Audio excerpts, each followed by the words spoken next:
Hi, I'm Christy Simpson, and welcome to Ask Christy.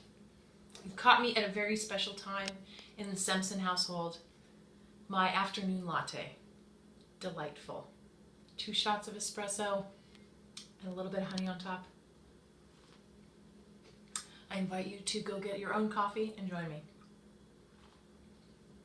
Today's question is from Bonnie, and she says, what is the easiest way to do transitions and cues? I just started using cue cards to signal the kids when their bit parts and such are, but I was wondering if there's some easier ways to do it. So I think doing cards and stuff is a great idea. Some of you use that, like snowflakes, time to exit, or some of you hold up a big snowflake, something like that. That totally works. Something that also works is to use a key phrase and have the kids be responsible for remembering it. You just have to practice it a lot, but even the littlest kids will remember. So say you want the snowflakes to leave. What's a line from Agape League? Kale.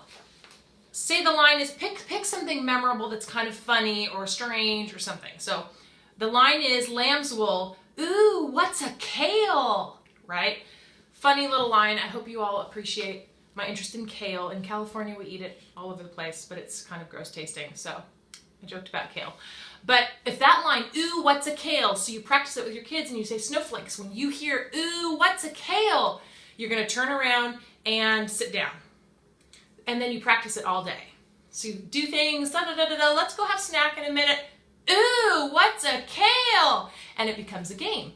You can do that and the kids will actually start to respond to that. So obviously you can't do that for everything, but it takes some of the responsibility off you as the director of having to remember, I've got all these cards, and then it's all on you. When kids actually, their brains are much sharper than ours many times, and they can actually remember these things, especially the older kids. You probably only need to practice that 2 times and say, I bet you a few of you will remember this right away, and then your sharp kids are going to go for it and be like, I'm going to be the one to remember that.